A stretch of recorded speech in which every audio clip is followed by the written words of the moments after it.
নমস্কার, আমি অনির্বাণ। আমাদের চ্যানেল আপনাদের সকলকে স্বাগত। আজকে এই ভিডিওতে কথা বলবো সিঙ্গেল পাপা এই সিরিজটা রিভিউ নিয়ে। তো চলুন ভিডিওটি শুরু করা যাক।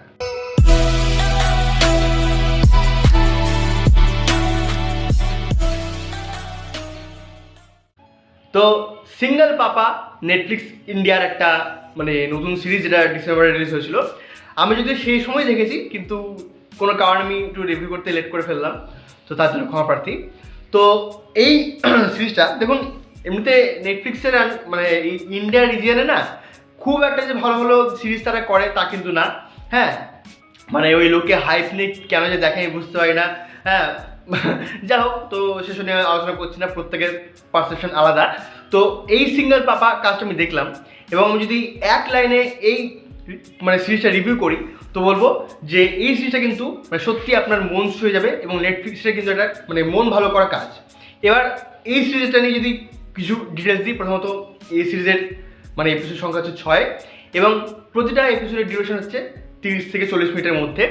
আর এখানে আমরা মুখ্য চরিত্রে দেখতে পাচ্ছি কুণাল খেমু, মানস পাওয়া, প্রাজক্তা কোহলি, নেহা ধুপিয়া এবং আরও অনেকজনকে। তো এই সিরিজের ভালো দিক অনেক রয়েছে, এবং মন্দ দিক কিন্তু খুব একটা আমি খুঁজে পাইনি। প্রথম যদি ভালো দিক যদি বলি, তো এই সিরিজের প্রত্যেকের পারফরমেন্সে প্রত্যেকে ফাটিয়ে কাজ করেছে। সেখানে কুণাল খেমু বলুন, মনোজ পাওয়া বলুন, নেহা ধুপিয়ার কাজও ভালো। হ্যাঁ, ঈশা তালওয়ার তার কিছু পোর্শন রয়েছে, সেগুলো কিন্তু খুব ভালো। তো প্রত্যেকের অ্যাক্টিং কিন্তু খুব ব্রিলিয়েন্ট। হ্যাঁ, এবং এই সিরিজে বাচ্চাটার সাথে যেরকম ইমোশনালভাবে জুড়ে থাকে কুণাল খেমু ক্যারেক্টারটা, তার যেরকম এক্সপ্রেশন, তার যেরকম আর কি বাবা হিসেবে যে টানটা দেখা যায় তার প্রতি, সেগুলো কিন্তু বেশ ভালো লাগে দেখতে। এবং এই যে এটা সমাজে পারসেপশন থাকে যে মা ছাড়া যে কোনো বাচ্চাই অচল, হ্যাঁ, সেটাকে যেভাবে বারবার প্রতিটা এপিসোডে চ্যালেঞ্জ করা হয়, সেটা কিন্তু দেখতে বেশ ভালো লাগে। তো যেভাবে সিরিজটা ডিরেকশন দেওয়া হয়েছে, যেভাবে গল্পটা লেখা হয়েছে, যেভাবে একটা সিন ডিজাইন করা হয়েছে, প্রত্যেকটা কিন্তু বেশ ভালো, আপনার কিন্তু দেখতে ভালো লাগবে।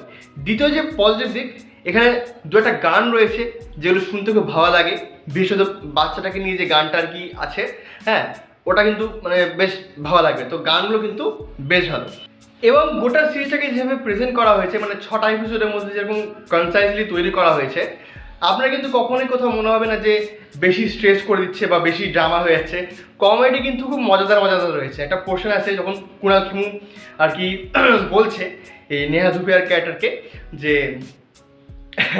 আমাকে যদি কেউ বাচ্চার বাবা হওয়ার সুযোগ দেয়, তাহলে আমি তাকে ছাড়বো না। আমি খুব একই নর্মালভাবে বললাম, বাট আপনি যখন সিরিজটা দেখবেন আপনার কিন্তু মজা আসবে। তো প্রতিটা এপিসোড কিন্তু কমেডি খুব ভরে রয়েছে।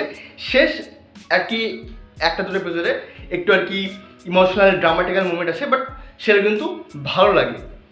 তো এই সিরিজটা ডেফিনেটলি একটা ভালো কাজ, এবং বোধহয় একটাই সিজন, এরপরে যদি কোনো আর কি সিজন তারা আনে যে এই বাচ্চাটা কীভাবে আর কি বড় করবে, সেসব তো আলাদা বিষয়। কিন্তু যেটুকু আর কি দেখিয়েছে আমার কিন্তু খুব ভালো লেগেছে, এবং যা বললাম যে এই সিরিজটা মিস করবেন না। যেহেতু ছোটোখাটো সিরিজ, প্রতিটা এপিসোড ডিউরেশন বললাম 30 থেকে 40 মিনিটের মধ্যে, তো আপনাদের বোর করবে না, এবং খারাপও মনে হবে না, ভালো একটা কাজ। এছাড়াও আরও কিছু বিষয় রয়েছে এখানে, যে বাবা ছেলের যে সম্পর্ক অ্যাকচুয়ালি যেরকম হয়, ঠিক আছে, তাদের মধ্যে যে বন্ডিংটা, যে অভাবটা দেখি, সেটাকে যেভাবে ডিফাইন করেছে সিরিজের শেষের দিকে, খুব ভালো। অ্যাটলিস্ট একটা দেখার মতো সিরিজ। হ্যাঁ, তো এই ছিল আমার সিঙ্গেল পাপা সিরিজটা রিভিউ। আপনারা যারা দেখেছেন তারা কমেন্টে জানাবেন কেমন লেগেছে। আর এই ছিল আজকে ভিডিওটি ভালো লাগলে লাইক করুন, কমেন্ট করুন, শেয়ার করুন, আমাদের চ্যানেলটি অবশ্যই সাবস্ক্রাইব করুন। ধন্যবাদ।